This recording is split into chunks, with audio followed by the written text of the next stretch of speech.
आपको पूछा गया total number of valence shell electron present in. आपको याद होगा मैंने ऐसा ही क्वेश्चन क्लास मतलब आपको सॉल्व भी कराया था नोट्स में। मैंने आपको नाइट्राइड आयन और अजाइड आयन के लिए कराया था। तो ये आपके पास में परऑक्साइड आयन है। तो ठीक है, सबसे पहले मैं नंबर ऑफ परऑक्साइड आयन पता कर लूँ भाई कितने हैं। और मैंने कहा अगर मैं नंबर ऑफ परऑक्साइड आयन्स की बात करूँगा तो सिंपल वही आ जाएगा। मैं सबसे पहले मोल कैलकुलेट करूँगा, weight upon molar weight into N. तो आप ये कह सकते हैं भाई ये हमारे लिए कितना आ जाएगा 0.2 इंटू एन। ये नंबर ऑफ परऑक्साइड आयन आ गए मेरे पास में। अब मुझसे कहा गया कि भाई दूसरा आप क्या बताओ number of valence shell electron. तो मैंने कहा अगर वैलेंस सेल इलेक्ट्रॉन बताने तो बस चेक कर लेते हैं कि एक आयन में कितना इलेक्ट्रॉन है। हम सभी जानते हैं कि ऑक्सीजन में 8 वैलेंस सेल इलेक्ट्रॉन होते हैं, 2 ऑक्सीजन है प्लस 2 एडिशनल आए। भाई जो एडिशनल आए वो सॉरी, ऑक्सीजन में 6 वैलेंस सेल इलेक्ट्रॉन है, टोटल 8 इलेक्ट्रॉन होते हैं। तो आप ये कह सकते हैं भाई हमारे पास में ठीक है टोटल इलेक्ट्रॉन कितने हैं 14। तो जो परऑक्साइड आयन है उसमें वैलेंस सेल इलेक्ट्रॉन मैंने कहा कितने हैं 14 के बराबर है। और हमारे पास में नंबर ऑफ परऑक्साइड आयन कितने हैं 0.2 इंटू एन है। तो हम बिल्कुल कह सकते हैं भाई ये हमारे लिए कितना आ जाएगा 2.8 इंटू एन। वही मुझसे पूछा गया था कि बताओ भाई कितने हमारे पास में वैलेंस सेल इलेक्ट्रॉन होंगे। हमने बता दिया, ऐसी क्या बात है। चलिए अगले क्वेश्चन पे ध्यान दीजिए। क्वेश्चन आपके स्क्रीन पे है।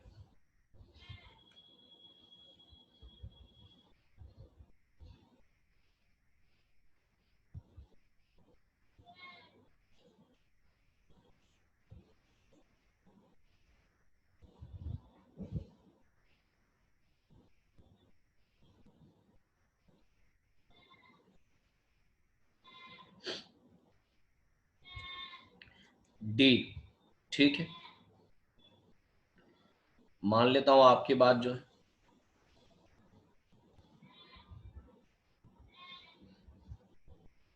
डी, ओके,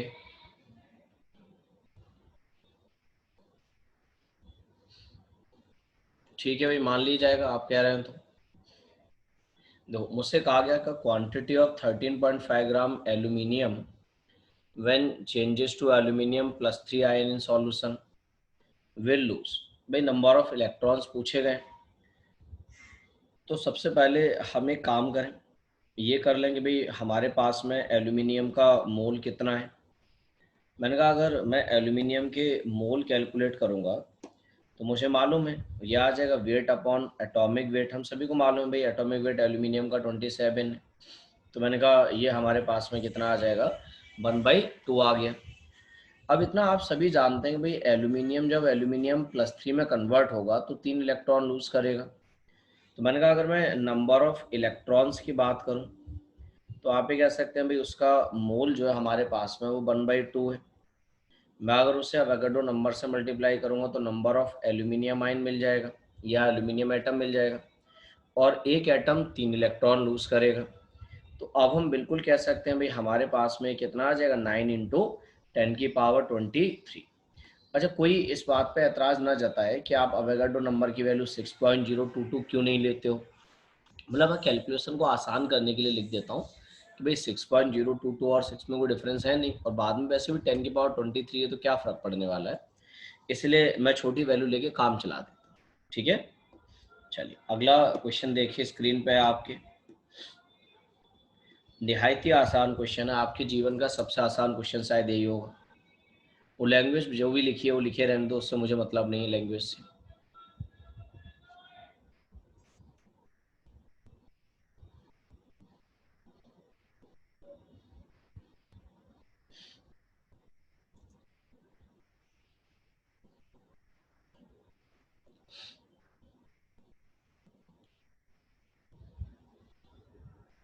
ए 0.00654,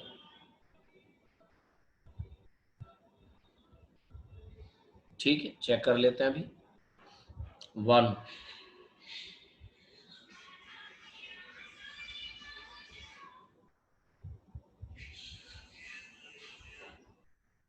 हाँ भाई क्या सभी को आंसर 1 मिल रहा है। किसी को कोई दिक्कत नहीं है ना?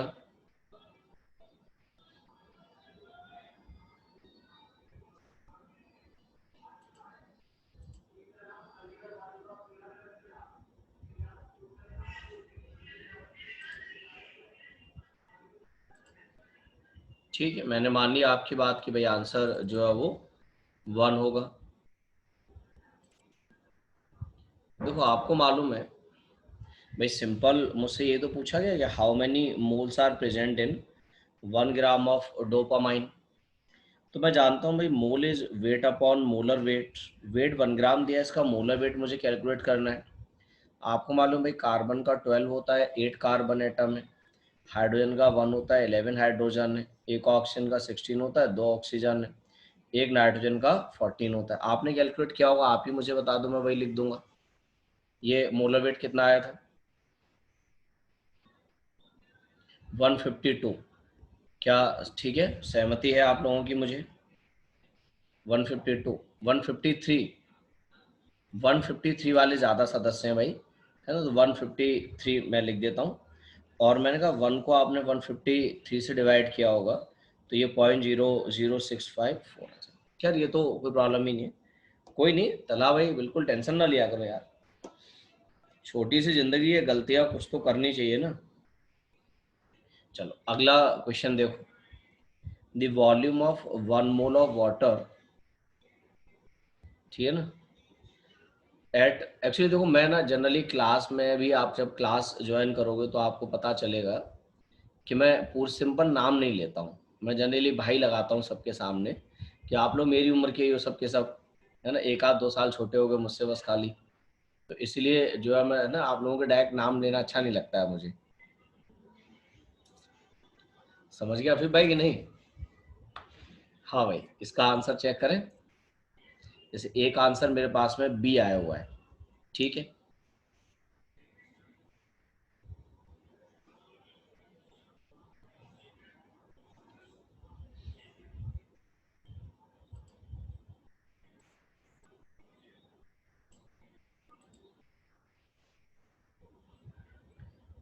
हाँ भाई, बाकी और लोग भी मुझे आंसर बताएं भाई।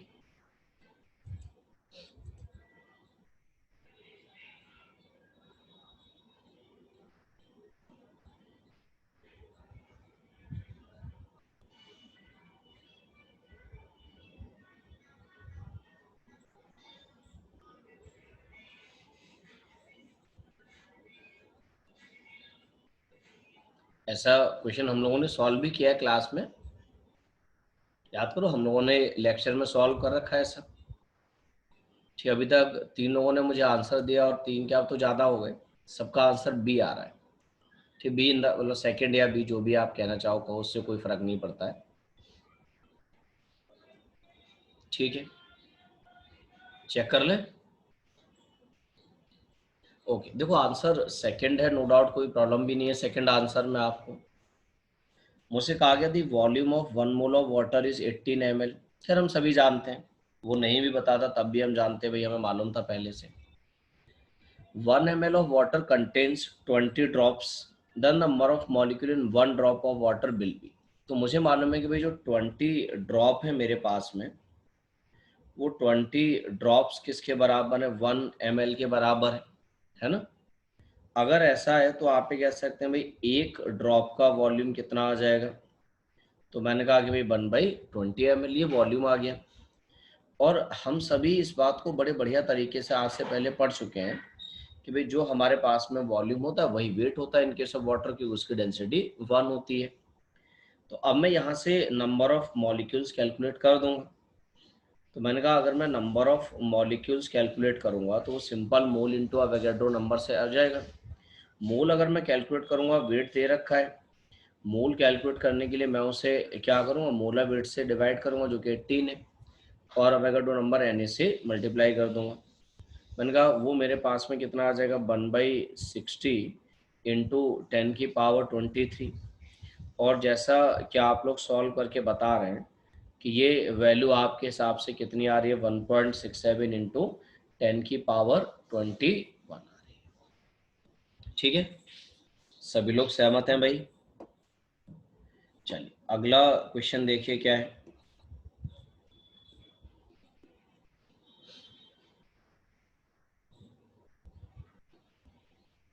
अगला क्वेश्चन स्क्रीन पे है। A given mixture consist only of pure substance X and pure substance Y. The total mass of the mixture is 3.72 gram and the total number of moles is 0.06. If the mass of 1 mole of Y is 48 gram and there is 0.02 mole of X in the mixture, then what is the mass of 1 mole of X? मतलब X का आप कह सकते हैं एक तरीके से मुझसे एटॉमिक वेट पूछा गया है कि भाई उसका एटॉमिक वेट क्या होगा।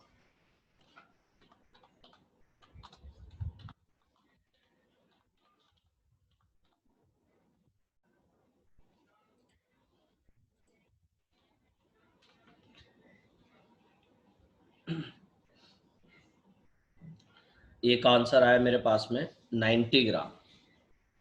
ठीक है।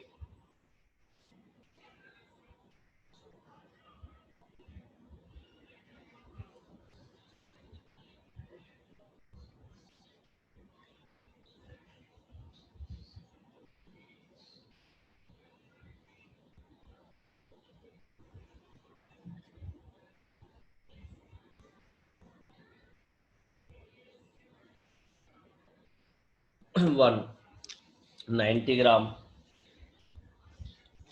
मान लेते हैं। आप जो कह रहे हो बिल्कुल सही है। हाँ भाई, बाकी और लोग भी कैलकुलेट करें।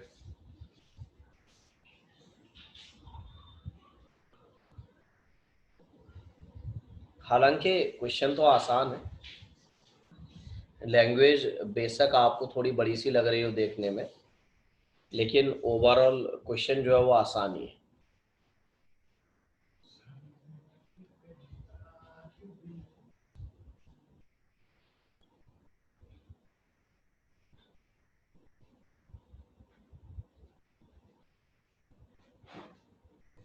हाँ भाई।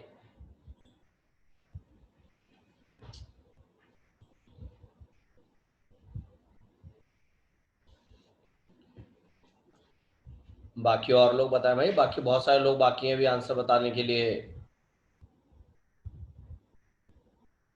बहुत कम लोगों ने आंसर बताया, हार्डली 10 लोगों ने आंसर बताया अभी तक।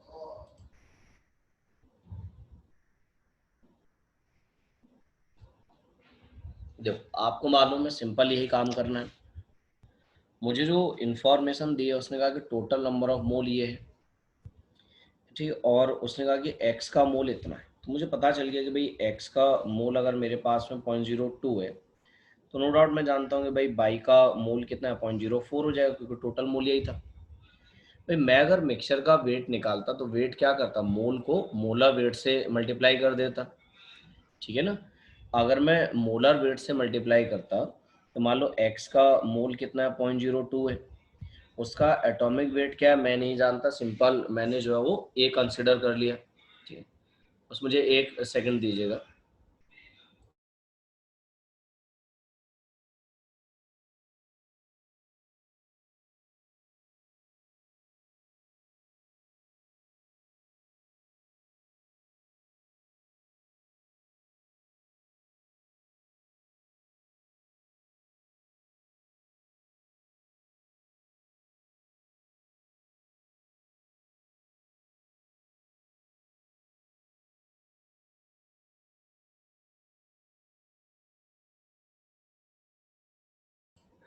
हाँ भाई ठीक है।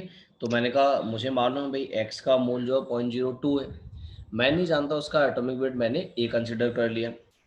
बाई का मोल जो है वो मेरे पास में 0.04 है, और उसका एटॉमिक वेट मुझे मालूम है 48 के बराबर है। दिस इज इक्वल टू भाई टोटल वेट जो मिक्सचर का वो कितना है, 3.72। बस यही तो काम करना है। तो ये आ जाएगा 0.02 इंटू ए, प्लस आप 48 को 0.04 से मल्टीप्लाई कर लो। मैंने कहा मैं अगर उसे सॉल्व करूँ देन इट इज़ 48.04, ये वैल्यू 1.92 आ जाएगा। This is equal to 3.72। तो हम ये कह सकते हैं 0.02 ए। ठीक है, मैं 3.72 माइनस 1.92, ये आ जाएगा आपके पास में 1.8। तो मैंने कहा ए का वैल्यू कितना आ जाएगा 1.8 अपॉन 0.02। ठीक है, हम इसे सॉल्व कर लेते हैं। तो मैंने कहा मैं अगर इसे सॉल्व करूंगा तो मैं कह सकता हूँ भाई हमारे पास में ए का जो मोलर वेट होगा वो क्या होगा 90 ग्राम आ जाएगा। ठीक है ना, कोई प्रॉब्लम नहीं है, आप आराम से बता देंगे। चलिए अगला एक आसान सा क्वेश्चन देखिए, हालांकि आसान क्वेश्चन है, बहुत ही आसान है।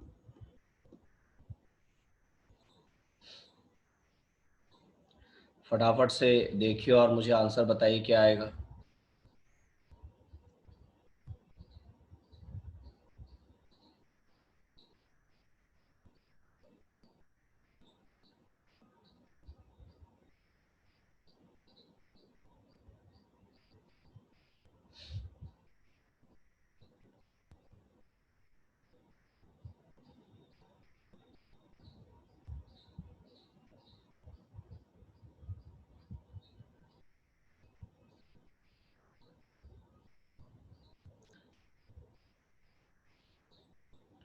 हाँ भाई, ठीक, कुछ लोगों का आंसर आना स्टार्ट हुआ है मेरे पास में। जो लोग आंसर बता रहे हैं उनका आंसर ए आ रहा है।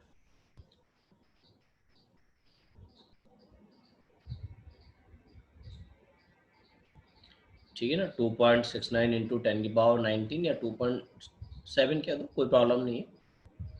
ठीक है, चलिए चेक कर लें। तो मुझसे कहा गया the number of gas molecule present in 1 ml of a gas at 0 degree Celsius and 1 atm is called. ठीक है ना, तो आपसे भाई सिंपल है कि भाई नंबर ऑफ मॉलिक्यूल ही तो कैलकुलेट करने हैं। तो मैंने कहा मैं जानता हूँ भाई नंबर ऑफ मॉलिक्यूल के लिए मेरे पास में बहुत सिंपल तरीका रह चुका है आज से पहले भी। तो मैंने कहा नंबर ऑफ मॉलिक्यूल्स क्या आ जाएगा मोल इंटू अवोगाड्रो नंबर। अगर ऐसा है तो हम कह सकते हैं भाई मोल कितना आ जाएगा 1 ml है, मैं उसे 22,400 से डिवाइड कर दूंगा तो ये मोल आ जाएगा भाई। इस बार तो बाकायदा गैस है। और मुझे ये भी मालूम है कि अगर मुझे by chance number of molecule निकालने होते तो मैं अवोगाड्रो नंबर से मल्टीप्लाई कर देता। और जैसा कि आप लोग बता रहे हो कि ये वैल्यू सॉल्व करने पे कितनी आ जाएगी 2.7 इंटू 10 की पावर 90। ठीक है ना, कोई नहीं, हम क्या देंगे भाई हमारे लिए यही आंसर हो जाएगा। चलिए अगला क्वेश्चन देखिए।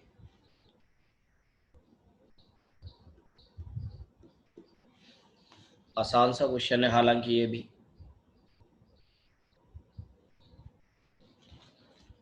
तो देखिए आप में से जो है ये स्टूडेंट नाम से जो आए हैं प्लीज़ अपना नाम आप चेंज कर लीजिए।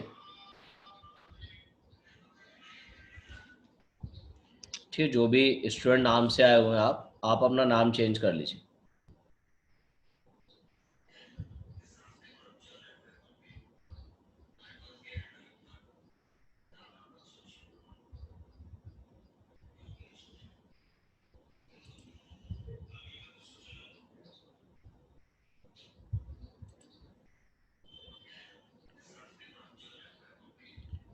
बी 5.53 इंटू 10 की पावर -23 ग्राम।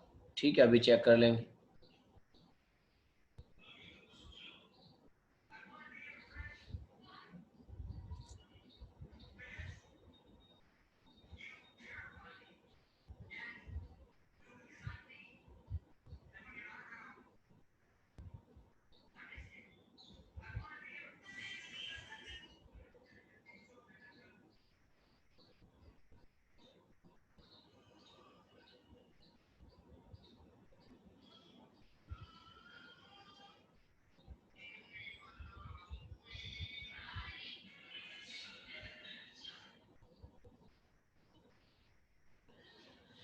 हाँ भाई, सॉल्व कीजिए सभी लोग।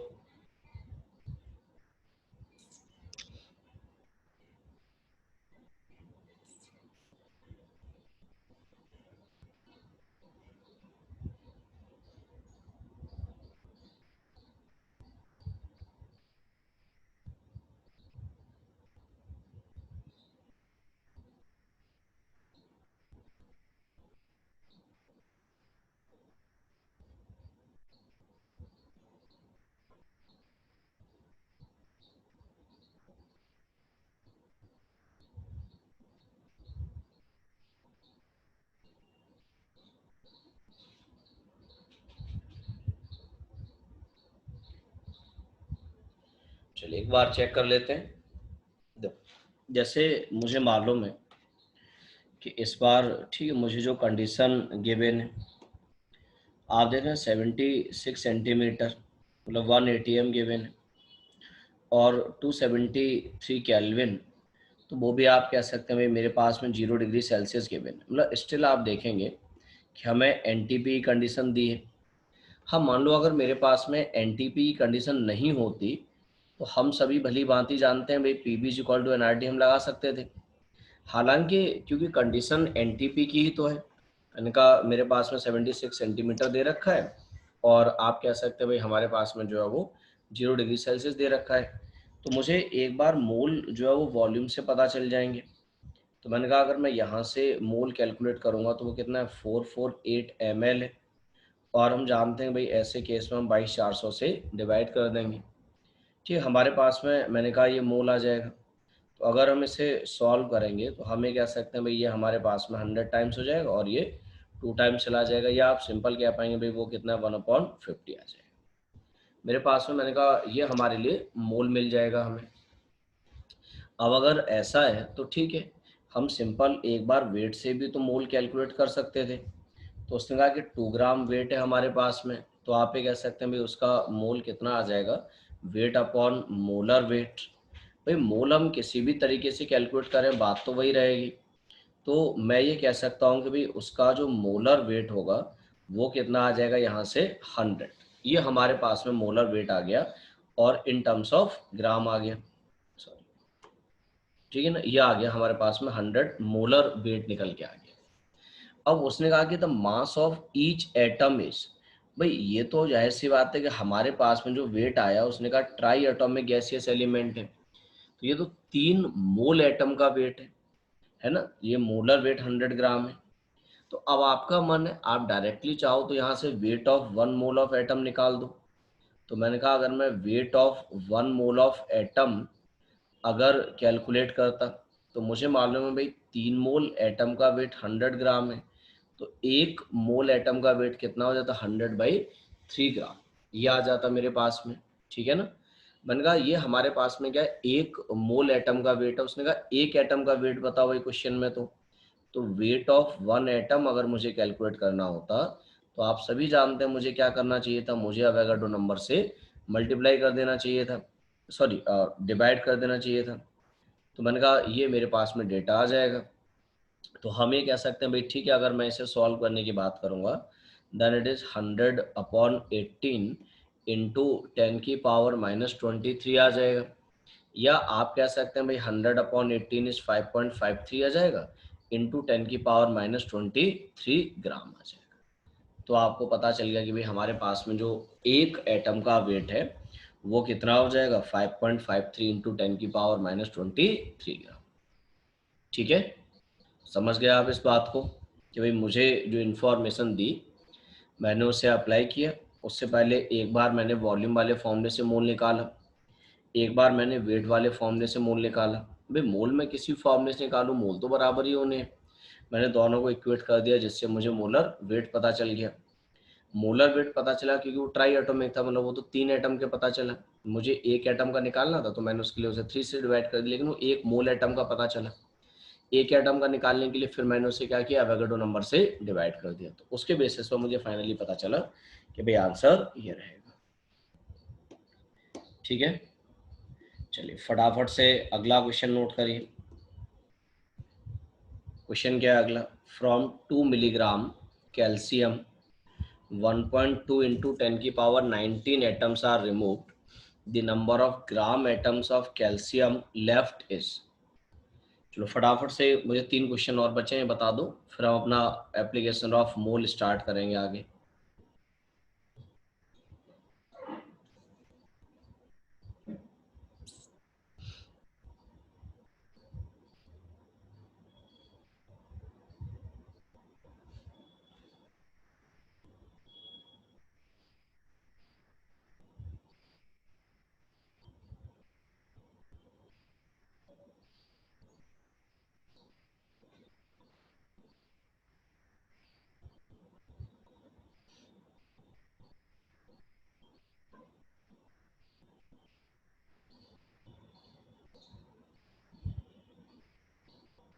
थर्ड आंसर 3 इंटू 10 की पावर -5।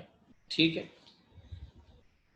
मैं मान लेता हूँ आपकी बात ठीक है, बिल्कुल आप सही कहना चाह रहे हैं।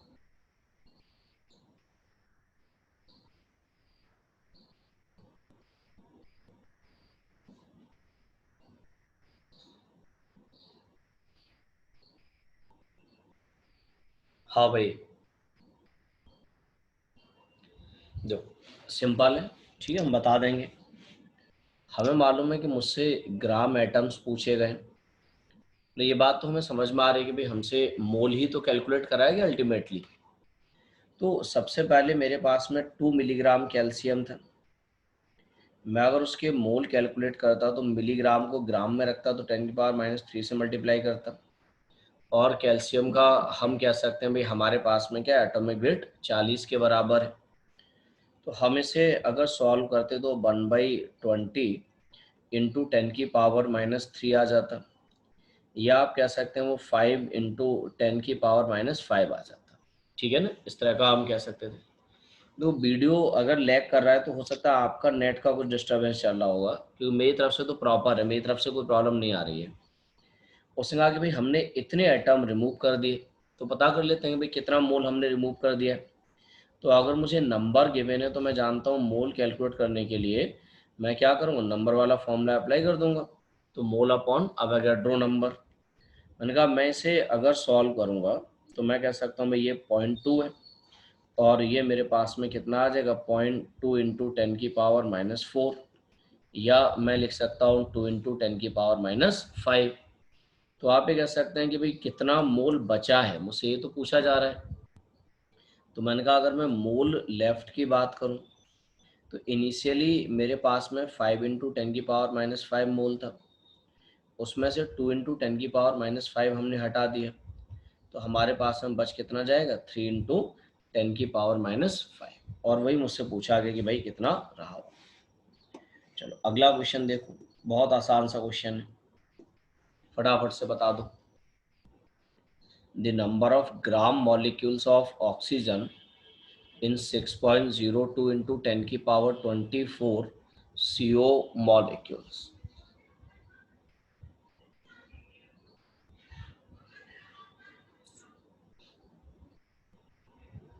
डी, डी बोले तो 10 ग्राम मॉलिक्यूल।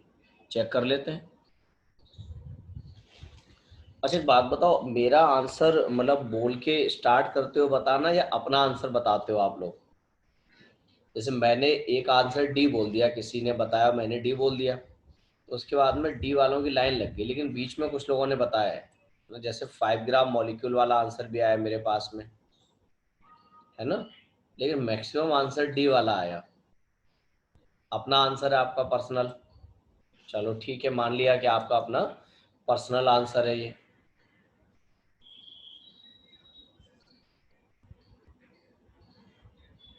हाँ भाई, बाकी लोग बताओ जल्दी से।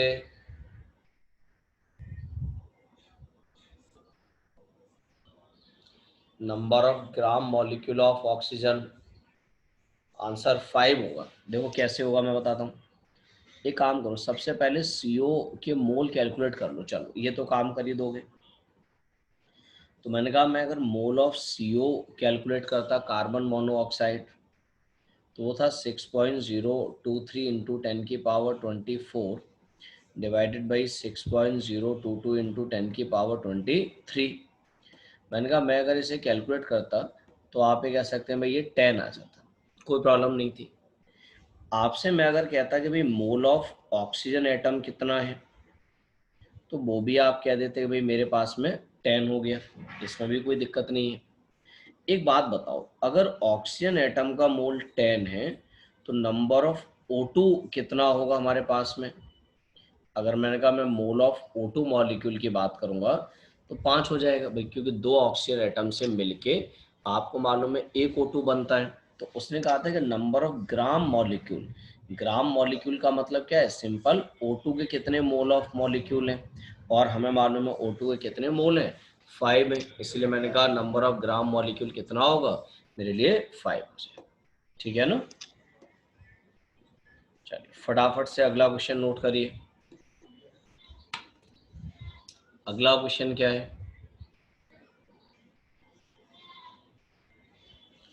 A pre-weighed vessel was filled with oxygen at NTP and weight. It was then evacuated filled with SO2 at same temperature and pressure. And again, the weight of oxygen is.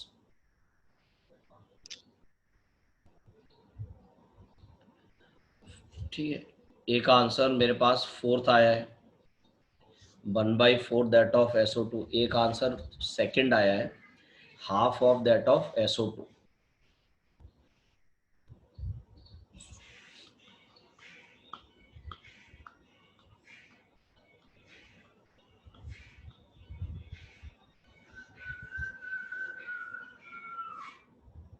हाँ भाई बोलो। बी। ठीक है, answer second ही है। क्या सभी को समझ में आ रहा है? तो उसने कहा कि भाई प्रेशर टेम्परेचर ये कंडीशन तो सेम है। अगर मान लीजिए मैं आपसे कहता भाई P V is equal to N R T, क्योंकि सभी को याद है तो मैं यूज़ कर सकता हूँ। उसने कहा प्रेशर सेम है, टेम्परेचर सेम है और वेसल का वॉल्यूम भी सेम है, भाई सेम वेसल यूज़ किया है। इसका मतलब दोनों के मोल बराबर होंगे, मोल सेम हो जाएंगे। जितना मोल ऑक्सीजन का होगा उतना ही SO2 का होगा। मान लेता हूँ कि ऑक्सीजन का मोल सपोज करो 1 है और SO2 का मोल मैंने कहा उतना ही होगा, वो भी 1 ले लेता हूँ मैं। तो ऑक्सीजन का वेट कितना होता है हम सभी जानते हैं भाई, 1 मोल ऑक्सीजन का वेट 32 ग्राम होता है। और मैंने कहा अगर मैं 1 मोल SO2 का वेट निकालता तो 64 ग्राम होता। तो आप खुद यहाँ से कंपेयर कर लो और मुझे बता दो कि भाई जो भी हमारे पास में ऑक्सीजन का वेट है वो क्या होगा, that is half of weight of SO2 से। ठीक है, चलिए एक लास्ट क्वेश्चन सॉल्व करके बताइए इस टॉपिक में। What is correct for 10 gram of calcium carbonate? हालांकि शायद ऐसा क्वेश्चन तो हम कर भी चुके हैं, मुझे लग रहा है क्वेश्चन शायद रिपीटिशन है, ऐसा क्वेश्चन हमने सॉल्व किया है। ठीक है ना, चलो मैं बता देता हूँ। मोल ऑफ कैल्शियम कार्बोनेट हम कैलकुलेट कर लेते हैं। तो मैंने कहा वो आ जाएगा वेट अपॉन मोलर वेट जो कि 100 है, तो 1/10 आ गया, या हम कह सकते हैं 0.1 आ गया। ये मेरे लिए उसका मोल पता चल गया। अब मैंने कहा जब मुझे मोल मिल जाएगा तो आप पे कह सकते हैं कि भाई हमारे पास में, ठीक अब हम चेक कर लेंगे तो कार्बन का कितना होगा। तो मैंने कहा भाई ठीक है 0.1 मोल होगा। ऑक्सीजन का कितना होगा, 0.3 मोल होगा। तो उसने कहा कि भाई ऑक्सीजन का कितना है, 0.3 ग्राम एटम्स। रिपीटेड क्वेश्चन है, पहले भी हम लोगों ने क्वेश्चन को सॉल्व किया था। ठीक है, चलिए तो आपने इस टाइप के क्वेश्चंस मैंने कहा सॉल्व कर लिए। तो आपको नेक्स्ट मतलब बहुत ऐसा नहीं कि अलग से प्रैक्टिस के लिए आप परेशान ना हो, एकदम भागे फिरो इधर उधर, इतना ज़रूरत नहीं है। मैंने ठीक ठाक क्वेश्चन हैं जो आपको उस टॉपिक में करा दिए। ठीक है, देखो हमने मोल जैसे भी कैलकुलेट हो सकता है वो समझ लिया कि भाई मोल हम ऐसे ऐसे कैलकुलेट कर पाते हैं। कई तरीके थे हमारे पास में मोल के जो हम कैलकुलेट कर सकते थे। आप सभी को याद होगा लास्ट टाइम जो है जब हम लोगों की बातें हो रही थी तो मैं एप्लीकेशन ऑफ मोल स्टार्ट कर रहा था और मैंने आपसे कहा था कि मैं एप्लीकेशन ऑफ मोल में आपको 4 तरह की रिलेशनशिप पढ़ाऊंगा। ठीक है ना, और उसमें पहला जो रिलेशनशिप था वो मोल मोल रिलेशनशिप। तो मोल मोल रिलेशनशिप क्या था, मैंने आपको थोड़ा सा हिंट भी दिया था। मैंने आपसे कहा था कि ऐसे क्वेश्चंस आज से पहले बहुत सारे देखे गए कि हमें किसी स्पीसीज का मोल दे दिया जाता है और हमसे किसी अदर स्पीसीज का मोल कैलकुलेट कराया जाता है।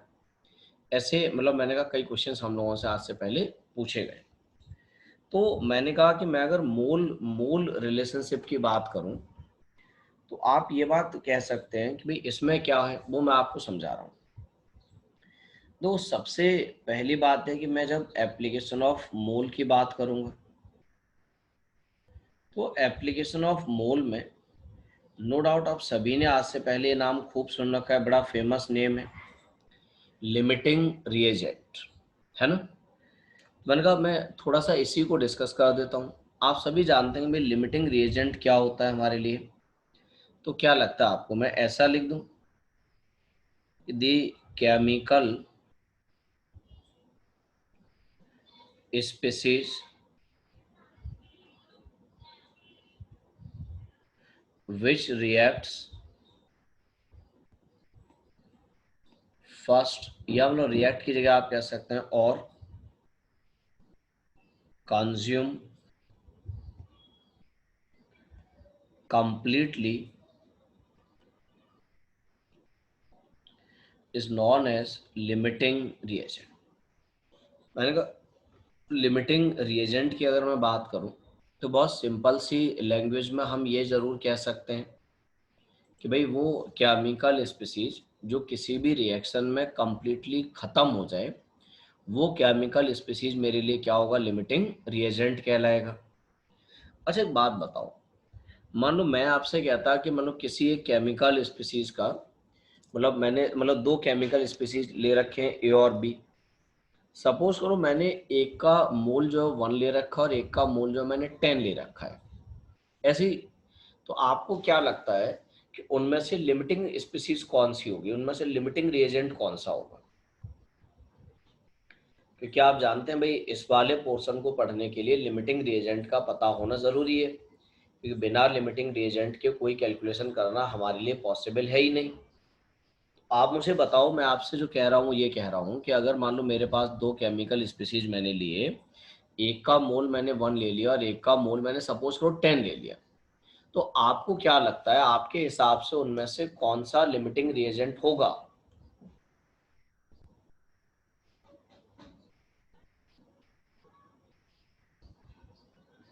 क्यों भाई, जिसका 1 मोल है वो लिमिटिंग रिएजेंट होगा? क्या आप एकदम दावे के साथ ये बात कह सकते हो कि जिसका 1 मोल है वो लिमिटिंग रिएजेंट होगा? अगर मान लो ऐसा दाव पे लगाओ कि अगर आपने इस क्वेश्चन का आंसर गलत दिया तो आपको 1 करोड़ का लॉस हो जाएगा, वो कौन बनेगा करोड़पति में जो आता है ना? तो मुझे बताओ, क्या आप दावे के साथ अब कह सकते हो without reaction we can not say that? ठीक है ना? मैं नहीं बता सकता डायरेक्टली देख के कि जिसका 1 मोल है वो होगा या जिसका 10 मोल है वो होगा। वो डिपेंड करेगा रिएक्शन पे। ठीक है ना? भाई रिएक्शन क्या है, उसके बैलेंसिंग मोल क्या है, वो देख के डिसाइड होगा कि कौन सा लिमिटिंग रिएजेंट है। तो सबसे पहले सच्चे मन से अपने मन में ये बसा लो कि कभी डायरेक्टली कुछ नहीं देख सकते हैं हम। डायरेक्टली मतलब ऐसा नहीं कि जिसका अमाउंट कम है वो लिमिटिंग हो गया, नहीं। मुझे बाकायदा एक बैलेंस्ड केमिकल रिएक्शन की रिक्वायरमेंट होगी, और जब मैं बैलेंस्ड केमिकल रिएक्शन चेक कर लूँगा तभी बता पाऊँगा कि भाई मेरे लिए कौन लिमिटिंग स्पीसीज होगी। ठीक है?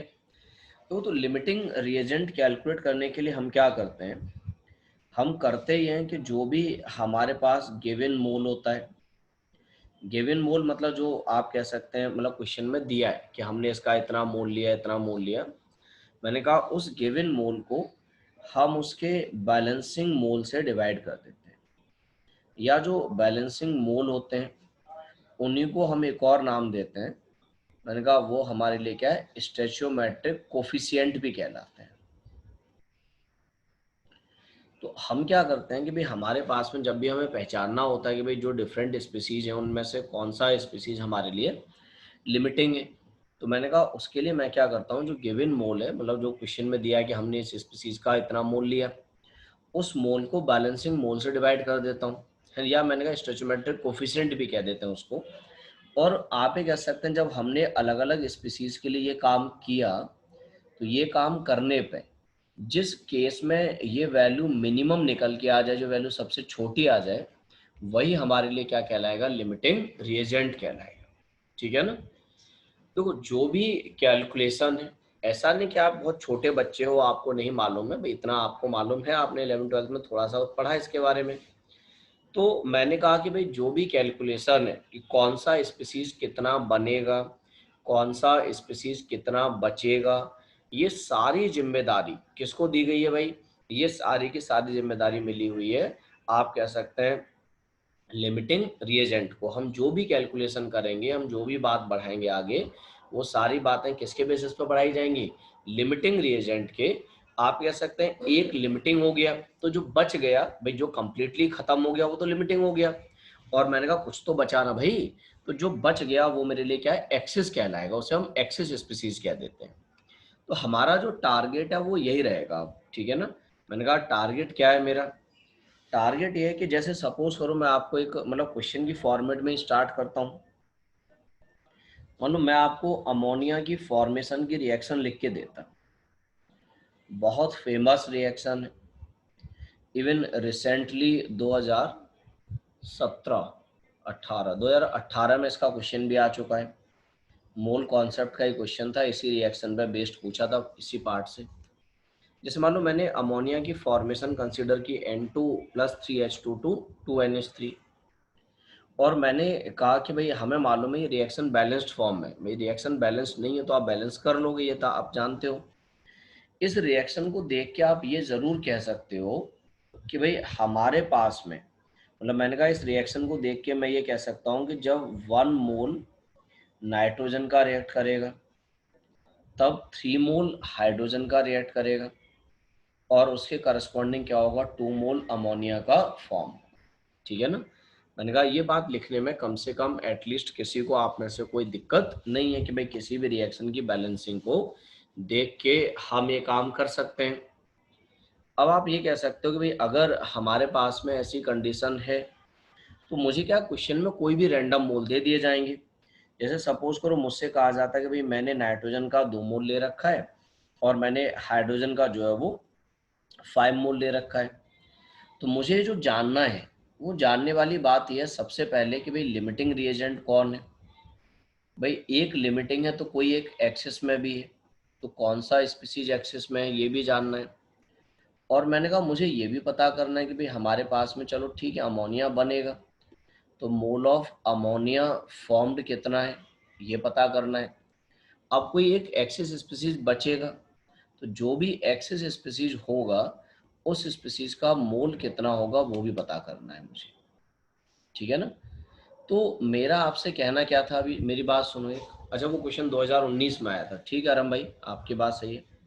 मैंने कहा देखो ये जो मेरे पास में ये बात है गिवन मोल की, भाई जो क्वेश्चन में दिए गए कि हमने इतना मोल लिया इतना मोल लिया, वो सिंपल है कि मैंने कहा वो हमारे लिए क्या है, गिवन मोल है। तो आप ये कह सकते हैं भाई सबसे पहला हमारा काम होता है लिमिटिंग रिएजेंट के बारे में पता करना। तो मैंने कहा मैं अगर लिमिटिंग रिएजेंट के बारे में पता करूंगा तो मुझे मालूम है भाई मैं बिल्कुल ये बात कह सकता हूँ कि गिवन मोल अपॉन बैलेंसिंग मोल 2/1, गिवन मोल 5 और इसका बैलेंसिंग मोल 3 हाइड्रोजन का 5/3। भाई आप सभी जानते हैं 5/3 1.66 के बराबर है। तो मेरे पास में ये वाली वैल्यू छोटी है, मैंने कहा जिस केस में ये वैल्यू रेशियो छोटा आ जाए वही लिमिटिंग रिएजेंट पढ़ा जाएगा। तो हमें पता चल गया कि भाई लिमिटिंग रिएजेंट इज हाइड्रोजन, और जाहिर सी बात अगर हाइड्रोजन लिमिटिंग रिएजेंट हो गया तो नाइट्रोजन इज एक्सिस स्पीसीज, कोई दिक्कत नहीं है। अब मैंने आपसे कहा कि जो भी कैलकुलेशन होती है वो हमेशा लिमिटिंग की होती है। तो आपके पास में दो तरीके हैं, मैं दोनों तरीके आपको एक्सप्लेन कर रहा हूँ, आपको जो बढ़िया लगे आप उसे फॉलो करिएगा। पहला तरीका तो ये कि सिंपल बचपन में जो हमने यूनिटरी मेथड पढ़ा था हम उसे लगा दें। यूनिटरी मेथड हमने जो पढ़ा, मैंने कहा देखो कैलकुलेशन तो हाइड्रोजन से ही होनी है तो तय, कोई और दूसरी स्पीसीज कैलकुलेशन नहीं करा पाएगी।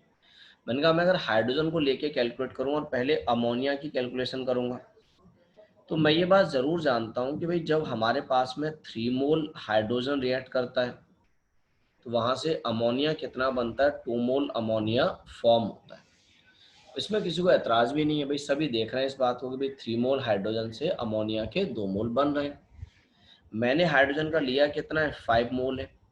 तो मैंने कहा अगर 5 मोल हाइड्रोजन रिएक्ट करेगा तो अमोनिया कितना बनेगा, तो 2 × 5/3, या मैं कह सकता हूँ भाई 10/3 मोल।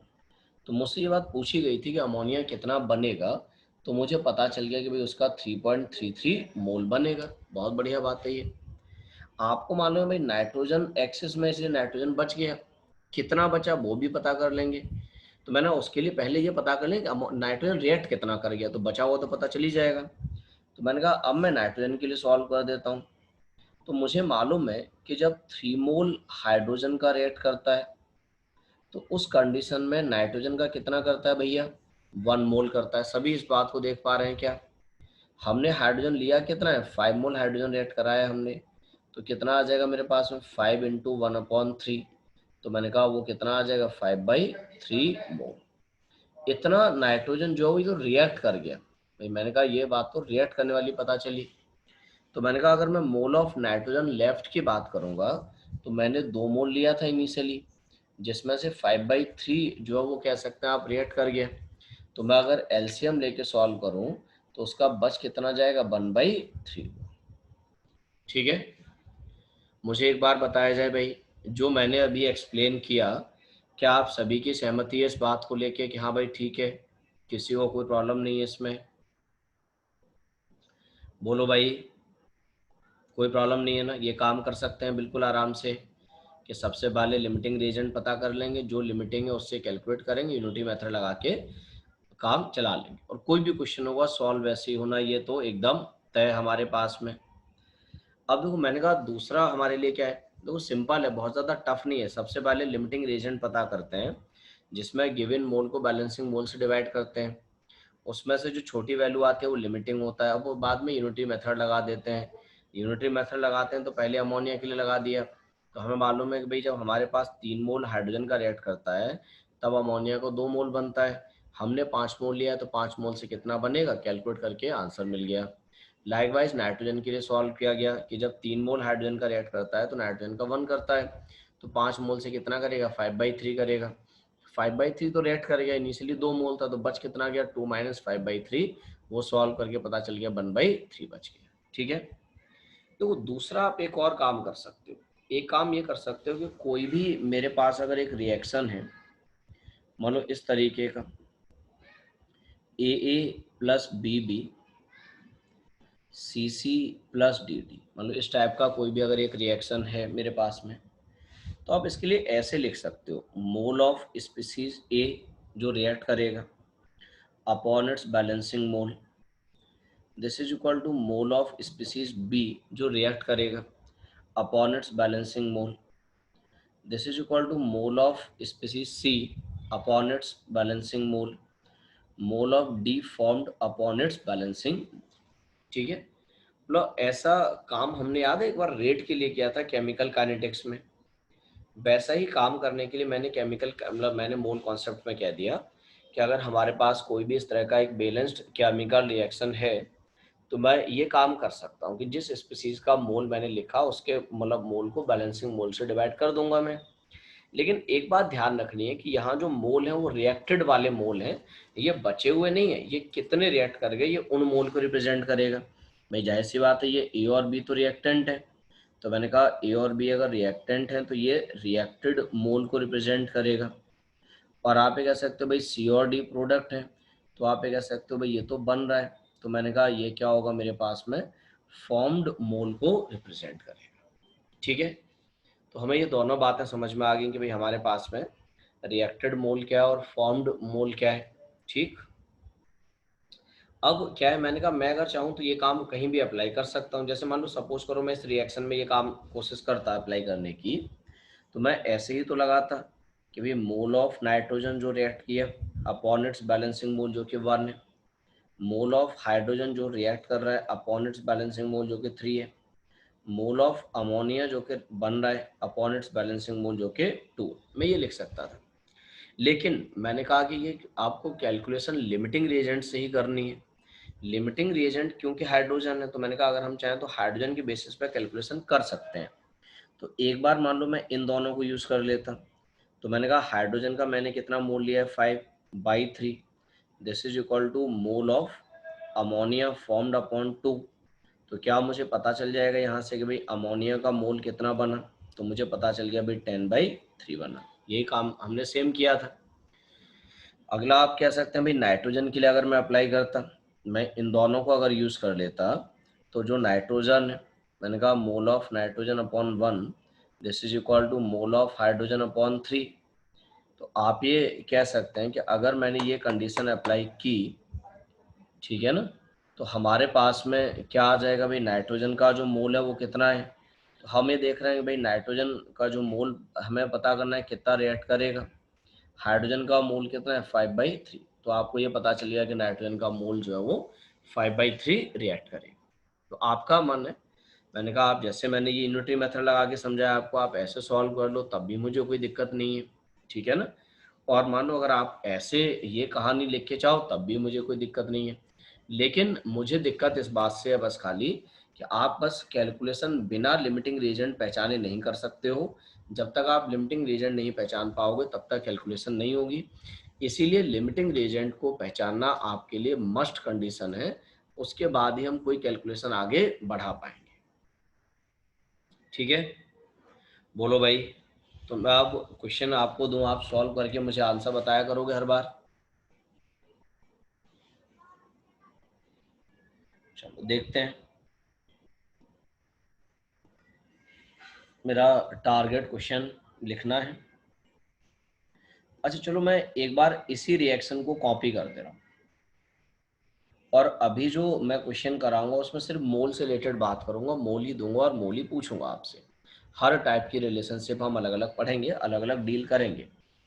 मान लो मैं आपसे कहता कि भाई मैंने नाइट्रोजन का जो है वो 3 मोल ले रखा है, और जो हाइड्रोजन है इसका मैंने 8 मोल ले रखा है।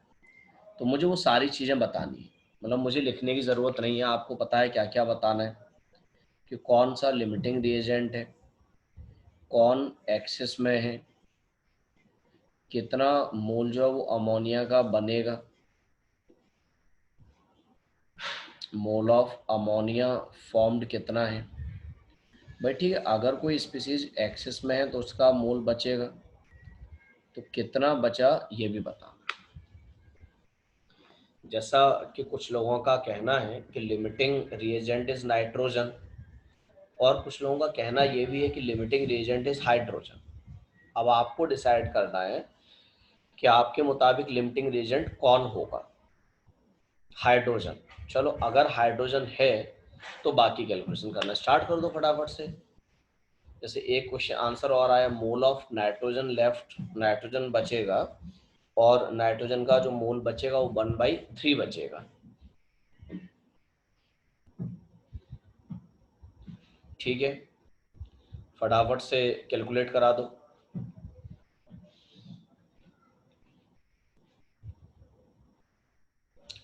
ओके, लिमिटिंग रिएजेंट हो गया हाइड्रोजन, कोई दिक्कत नहीं है इस बात से मुझे।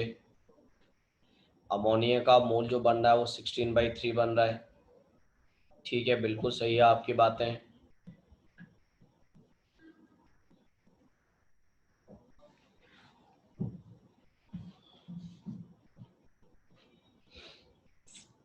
नाइट्रोजन का जो बच रहा है वो 1/3 बच रहा है, ये बात भी मैंने मान ली आपकी।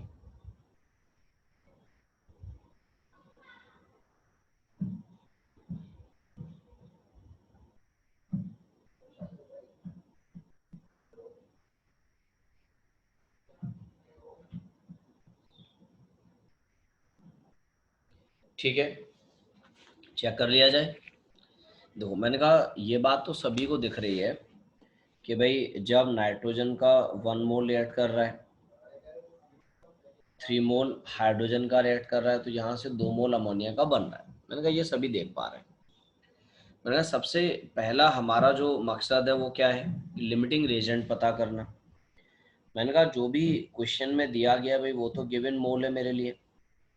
तो मैंने कहा अगर मैं लिमिटिंग रिएजेंट की बात करूं तो यही कहा मैंने आपसे, गिवन मोल अपॉन बैलेंसिंग मोल, गिवन मोल अपॉन बैलेंसिंग मोल। भाई आप जानते हैं 8/3 छोटी वैल्यू है, तो हमें पता चल गया भाई लिमिटिंग रिएजेंट हाइड्रोजन हो गया और एक्सेस में हो गया नाइट्रोजन। अब मैं जानता हूँ कैलकुलेट करने का तरीका, तो मैंने कहा ये लगा दूंगा, mole of nitrogen upon its balancing mole, mole of hydrogen upon its balancing mole, and mole of ammonia upon its balancing mole. ठीक है ना, लेकिन कैलकुलेशन लिमिटिंग ही करा पाएगा। तो चलो पहले एक बार अमोनिया के लिए कैलकुलेट कर लिया जाएगा। तो हाइड्रोजन का मोल हमने 8 ले रखा है, 8/3 is equal to mole of ammonia formed upon 2। तो मुझे पता चल गया कि भाई अमोनिया का जो मोल बनेगा वो कितना आ जाएगा, 16/3। तो आपको ये पता चल गया कि भाई हमारे पास में 16/3 हो गया। अब हम दूसरी बात देखेंगे तो नाइट्रोजन के लिए, तो हमने कहा नाइट्रोजन कितना रिएक्ट किया, भाई रिएक्टेंट रिएक्ट किए वो पता चल जाएगा। तो हम नाइट्रोजन वाला अप्लाई कर देते। तो मैंने कहा जो नाइट्रोजन रिएक्ट किया वो अपॉन 1, हाइड्रोजन हमने 8 ले रखा था अपॉन 3, तो नाइट्रोजन जो रिएक्ट किया वो 8/3 है। हमने 3 मोल लिया था जिसमें से 8/3 रिएक्ट कर गया, तो हमारे पास में बच कितना जाएगा, 1/3 बच जाएगा। ठीक है, आसान काम है ये, बस यही काम करने के लिए मैं आपसे कह रहा हूँ।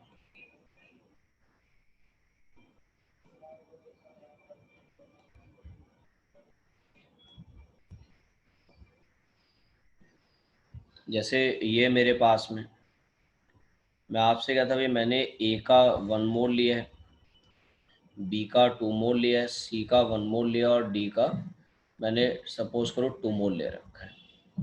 ठीक है, तो मुझे बस आप ये बता दो इस बार के लिमिटिंग रिएजेंट आपके मुताबिक कौन होना चाहिए, और बाकी मोल ऑफ ई कितना बनेगा, दो चीज बता दो। ठीक है ना, चलो ज्यादा मन करे आपका तो मोल ऑफ एफ भी बता दो, मोल ऑफ एफ फॉर्म।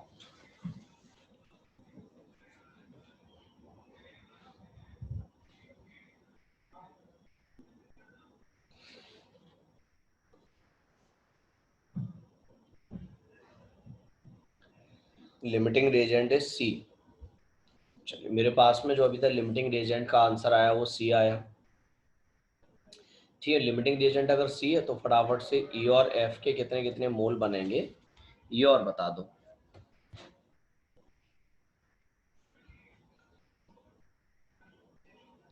ई का 0.5 बनेगा और एफ का 1 बनेगा। ठीक है, हाँ भाई, क्या सभी को आंसर मिल रहा है? चेक कर लेंगे। नहीं तो मैंने कहा ये गिवन मोल है, स्टोइचोमेट्रिक कोफिशिएंट सभी को दिख ही रहे। हम लिमिटिंग रिएजेंट कैलकुलेट कर लें तो ये आ जाएगा हमारे पास में। ठीक है, mole upon balancing mole, mole upon balancing mole, mole upon balancing mole, mole upon balancing मोल। आपको मालूम 1/2 0.5 और 2/3 0.6 के बराबर है, तो आप कह सकते हैं भाई ये सबसे छोटी वैल्यू है, ये लिमिटिंग रिएजेंट हो गया। C is the limiting reagent, calculation अब सी से ही होनी है। तो मैंने कहा मैं डायरेक्टली सी और ई के लिए लिख दूं, तो ये आ जाएगा mole of C reacted upon balancing mole 2, this is equal to mole of E formed upon balancing mole 1। मैंने सी का मोल कितना दिया आपको, 1 दे रखा है, तो आप ये कह सकते हैं भाई यहाँ से मुझे ई का मोल पता चल गया कि कितना है, 0.5 है। वो पता चल गया कि भाई हमारे पास में इतना मोल बनेगा। एफ के लिए भी मैं ये लगा देता, mole of C reacted upon 2, this is equal to mole of F formed upon 2। तो आप ये कह सकते हैं भाई सी का मोल मैंने 1 ले रखा था, तो मैंने कहा उतना ही मेरे पास में क्या होगा, एफ का मोल 1 भी जाएगा। तो हमारे पास में मोल ऑफ एफ फॉर्म्ड कितना हो गया, 1 हो जाएगा। ठीक है, कोई दिक्कत वाली बात है ही नहीं, आराम से काम चला दिया हमने। अगला क्वेश्चन लिखो, A plus B O three, A3O4 plus B2O3।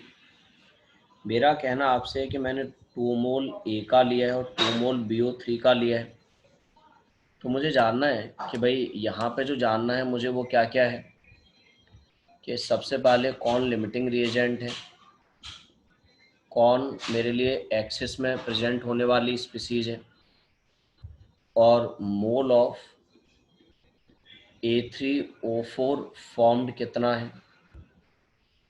3 बातें हो गई, एक और पता कर लेते हैं।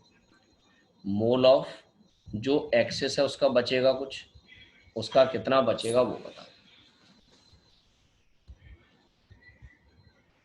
क्लास बेटा 12 बजे तक है, बस 7 मिनट की क्लास और बची है।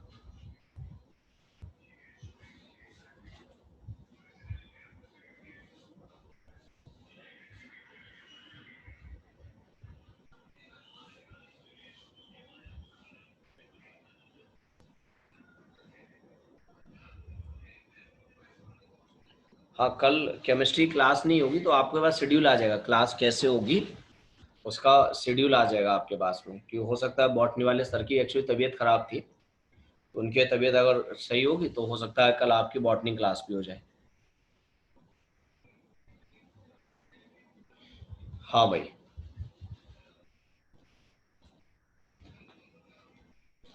अच्छा, क्या रिएक्शन आपने बैलेंस कर ली है, मुझे बताया जाए। क्या आपने रिएक्शन को बैलेंस किया है, बिना रिएक्शन को बैलेंस किया आप सॉल्व कर रहे हो? पहले आप रिएक्शन को बैलेंस कर लें। इस बार रिएक्शन को मैंने बैलेंस करके आपको नहीं दिया है, तो ये दायित्व तो आपका है कि आप पहले रिएक्शन को बैलेंस करें।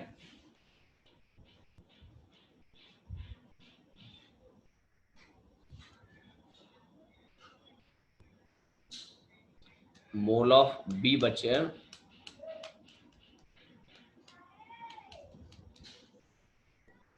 सबसे पहले रिएक्शन को बैलेंस किया जाए। Mole of A3O4 formed, A3O4 formed is 2/3 और BO3 का मोल बचा 2/3, 2/9। अभी चेक कर लेते हैं।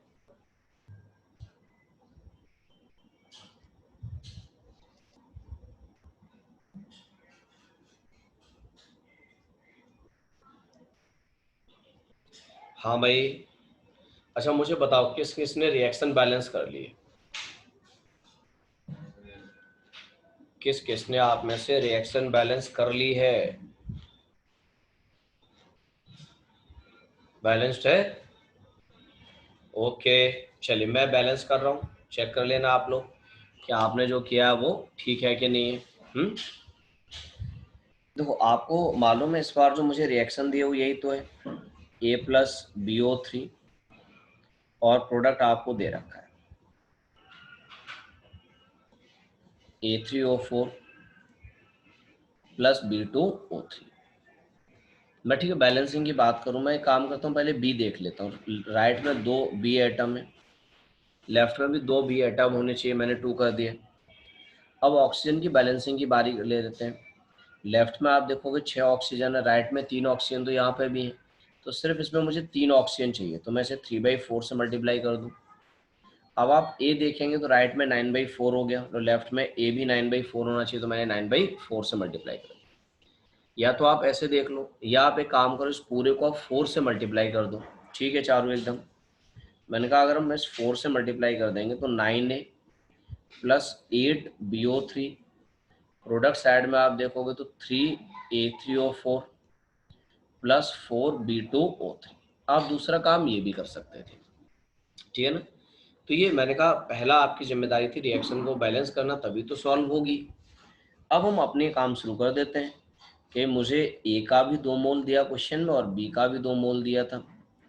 मैंने कहा मैं अगर लिमिटिंग रिएजेंट की बात करूंगा तो वही आ जाएगा, given mole upon balancing mole, तो 2/9। मैंने कहा ये 2/8 आ गया, तो मुझे पता चल गया कि भाई मेरे पास में जो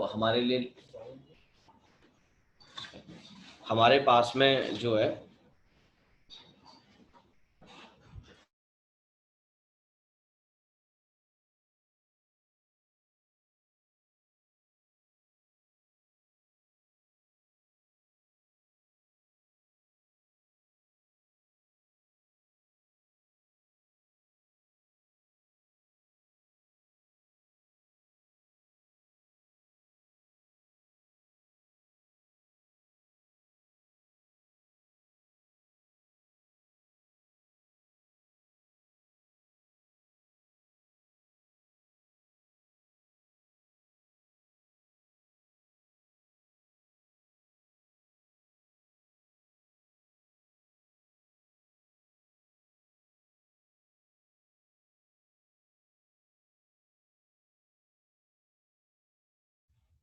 हाँ भाई ठीक है, तो मैंने कहा ये तो हमें पता चल गया यहाँ से कि हमारे लिए जो लिमिटिंग रिएजेंट है वो कौन है, ए है।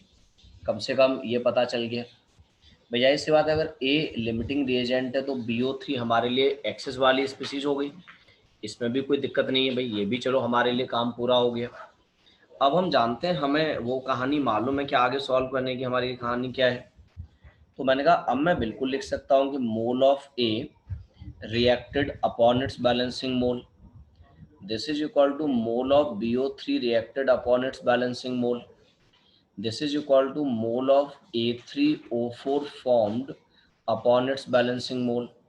This is equal to mole of B2O3 formed upon its balancing mole. भाई काम तो मैं पूरा ही लिख देता हूँ। मुझे मालूम है लिमिटिंग रिएजेंट क्योंकि ए है इसलिए ए ही कैलकुलेट करने के लिए यूज भी किया जाएगा, कोई और यूज नहीं कर सकते हम। तो मैंने कहा अगर मैं ए वाली कहानी को यूज करूंगा तो मैं ये कह सकता हूँ भाई मैंने ए का मोल 2 लिया था upon 9, this is equal to, भाई मैं इन दोनों का यूज कर लूँ तो mole of A3O4 formed upon 3, ये तो कैंसिल ही हो जाएगा। तो हमारे पास में जो A3O4 का है वो कितना आ जाएगा, 2/3।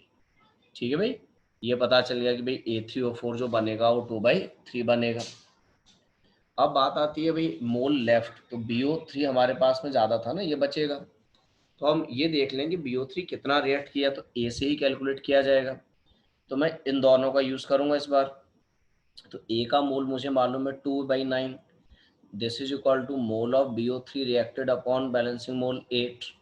तो मैं ये कह सकता हूँ कि भाई मोल ऑफ BO3 रिएक्टेड कितना आ जाएगा हमारे पास में, दैट इज 16/9।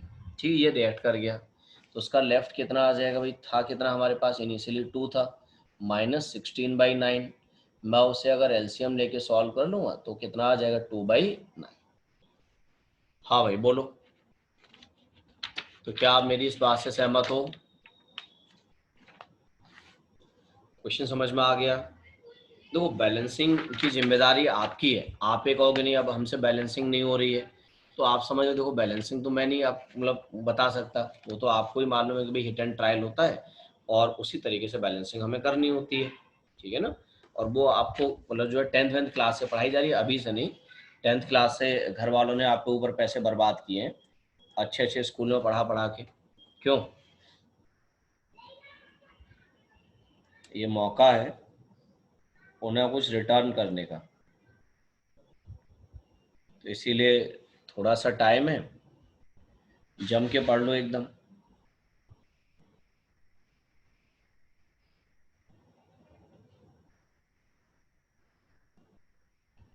देखो जैसे ये रिएक्शन दे रखी है, मतलब मैं आपसे कहता कि भाई मैंने इसका 2 मोल ले रखा है, इसका 2 मोल लिया और इसका 1 मोल लिया, और मुझे बस इस बार दो बातें जाननी है, ज़्यादा नहीं। पहली तो ये जाननी है कि लिमिटिंग रिएजेंट कौन है, और दूसरा ये जानना है कि मोल ऑफ फेरिक हाइड्रोक्साइड फॉर्म इसका कितना बनेगा। बाकी तो खैर आपसे जो पूछा जाएगा आप बता दोगे, है ना। रिएक्शन अगेन आप देखोगे मैंने बैलेंस नहीं किए, तो आपकी जिम्मेदारी है कि आप रिएक्शन को बैलेंस करें। तो भारत के एक अच्छे नागरिक मान के खुद को पहले रिएक्शन को बैलेंस करो, और जब रिएक्शन बैलेंस हो जाए तो फिर लिमिटिंग रिएजेंट वाला कॉन्सेप्ट यूज करो और मुझे आंसर बता दो।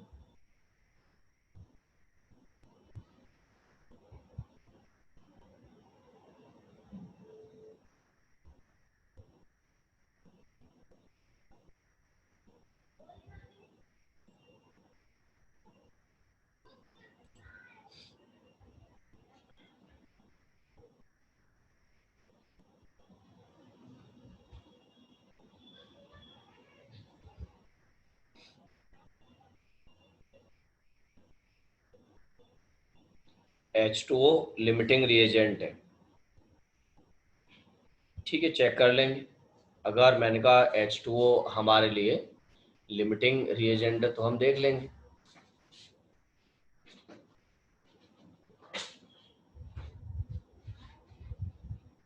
तुम्हारा ये टूट गया है, दूसरा ले लो इससे पड़े।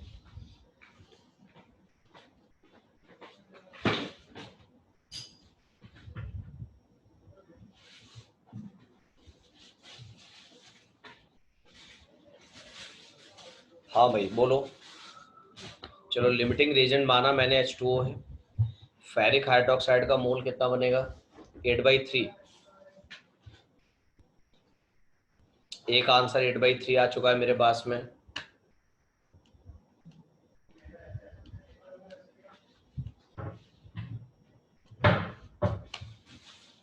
तो बाकी सब लोग भी आंसर बताएं।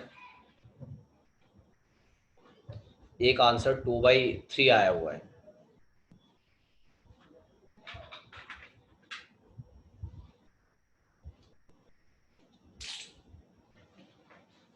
2/3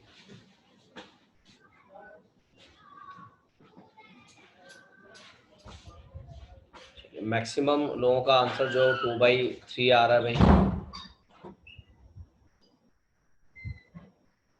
8/3 वाले भी कुछ लोग हैं, मैं चेक कर लूँ, है ना।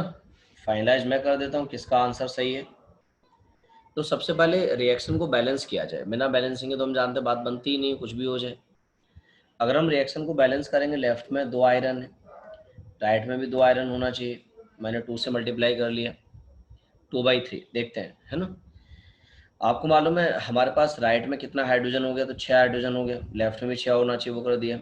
ऑक्सीजन देखते हैं, राइट में कितना है, 6 ऑक्सीजन है, 3 यहाँ पे, मुझे 3 चाहिए और, तो 3/2 कर दिया। लेफ्ट में 3 सल्फर है, मैंने 3 से मल्टीप्लाई कर दिया, ये आ गया, ठीक है ना। बाकी आपका माने आप चाहो तो इस पूरे को आप जो है मतलब 2 से मल्टीप्लाई कर लो, तब भी कोई दिक्कत नहीं है, कोई फर्क नहीं पड़ेगा। ये मुझे मालूम है भाई, जो भी दिया गया ये तो क्वेश्चन में गिवन था, मैंने कहा ये मेरे लिए गिवन मोल है। अब हम जब लिमिटिंग रिएजेंट कैलकुलेट करेंगे तो वही काम करेंगे भाई, बैलेंसिंग मोल गिवन मोल अपॉन बैलेंसिंग मोल, given mole upon balancing mole, तो ये 2 ऊपर चला जाएगा, 4/3 आ जाएगा, और 1/3 मुझे मालूम है ये वाली वैल्यू सबसे छोटी है, तो मुझे पता चल गया भाई लिमिटिंग रिएजेंट इस बार H2O हो गया। अब मुझे इसी से कैलकुलेट करना है, तो मैं पूरा ना लिख के H2O और डायरेक्टली इनका रिलेशन यूज कर ले रहा हूँ। तो मैंने कहा मुझे मालूम है कि भाई mole of H2O reacted upon its balancing mole 3, this is equal to mole of ferric hydroxide formed upon its balancing mole 2। H2O का मोल हमने कितना लिया है, 1 लिया है, तो 1/3 is equal to mole of ferric hydroxide formed upon 2। तो आप ये कह सकते हैं भाई यहाँ से मोल ऑफ फेरिक हाइड्रोक्साइड फॉर्म्ड, ये कितना आ जाएगा, 2/3 आ जाएगा, ठीक है ना। तो भाई मुझसे पूछा गया था कि भाई कितना मोल बनेगा, तो मैंने कह दिया कि भाई मेरे लिए 2/3 बन जाएगा।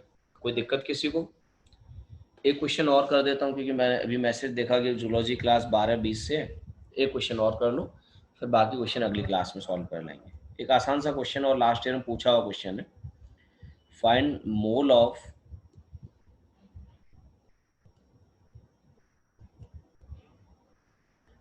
Barium phosphate formed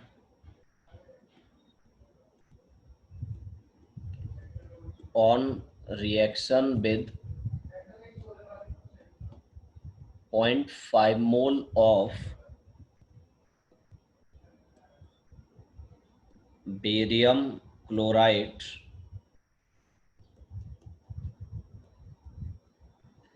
with 0.4 mole of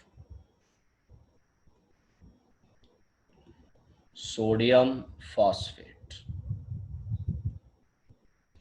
ठीक है, क्वेश्चन आप समझ गए मेरा। मैंने कहा कि भाई हमने सोडियम फॉस्फेट और बेरियम क्लोराइड को रिएक्ट कराया, और उनके रिएक्शन से मैंने कहा हमने बेरियम क्लोराइड ले रखा था और सोडियम फॉस्फेट ले रखा है Na3PO4, इनको हमने रिएक्ट कराया, जहाँ से बेरियम फॉस्फेट बनेगा Ba3PO4 होल ट्वाइस बनेगा, प्लस साथ में NaCl बनेगा, ये है हमारे लिए। तो मैंने कहा कि भाई हमारे पास में मुझे बस ये बताना है कि भाई कितना मोल बेरियम फॉस्फेट का बनेगा। आंसर आना स्टार्ट हो गया मेरे पास में, 1/6 मोल। ठीक है, जैसा आप लोग कहो भाई, आपकी बात मानी जाएगी।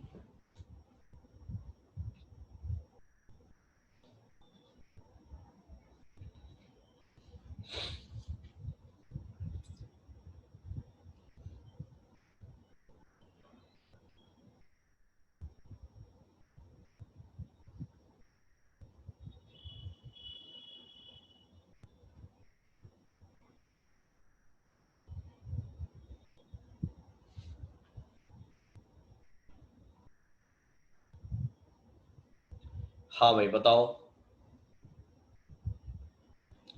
1/6, ठीक है। देखो सबसे पहले क्या है, इस रिएक्शन को बैलेंस करें, ये बैलेंस्ड नहीं है, तो मैंने कहा चलो बैलेंस कर लेते हैं। राइट में 3 बेरियम है, लेफ्ट में 3 होने चाहिए। मैंने कहा बाकी मैं देख रहा हूँ कि भाई हमारे पास में राइट में 2 फॉस्फेट का यूनिट है, लेफ्ट में भी 2 फॉस्फेट का यूनिट होना चाहिए, और ठीक है, मैंने कहा अगर ऐसा है तो लेफ्ट में 6 सोडियम हो गया, राइट में 6 सोडियम हो जाना चाहिए, क्लोराइड आयन बैलेंस्ड, ये बैलेंस हो गया है। अब मुझे दिया कितना है, 0.5 मोल तो बेरियम क्लोराइड का दे रखा है मुझे, और 0.4 मोल जो है मुझे सोडियम फॉस्फेट का दे रखा है, और मुझसे पूछा गया कि भाई जो हमारे पास में बेरियम फॉस्फेट है इसका मोल कितना होगा। तो अब आप ये कह सकते हैं कि भाई ठीक है, ये तो मेरे लिए क्या हो गए, गिवन मोल हो गए। तो मैंने कहा अगर ये गिवन मोल हो गया तो मैं अब आराम से काम कर सकता हूँ। पहले लिमिटिंग रीजन निकालूंगा तो ये आ जाएगा गिवन मोल 0.5 अपॉन बैलेंसिंग मोल 3, गिवन मोल 0.4 अपॉन बैलेंसिंग मोल 2। तो आप ये कह सकते हैं भाई 0.5 हमारे पास में बाई 3 है, मतलब पॉइंट आप कह सकते हैं वो कितना है 0.166 के बराबर हो जाएगा।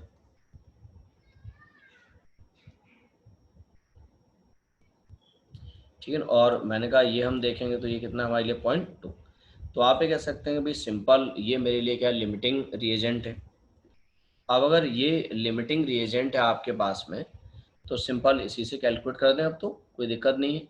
भाई लिमिटिंग रिएजेंट मुझे पता चल गया कौन है, BaCl2 है। अब मैं कैलकुलेट कर दूंगा तो मुझे मालूम है कि भाई mole of BaCl2 reacted upon its balancing mole, this is equal to mole of barium phosphate formed upon its balancing mole. तो मैंने BaCl2 का कितना लिया था 0.5 upon 3, this is equal to mole of barium phosphate formed. ठीक है ना। तो आप ये कह सकते हैं भाई 0.5/3 आ जाएगा, या 5/30 आप 1/6 लिख दोगे।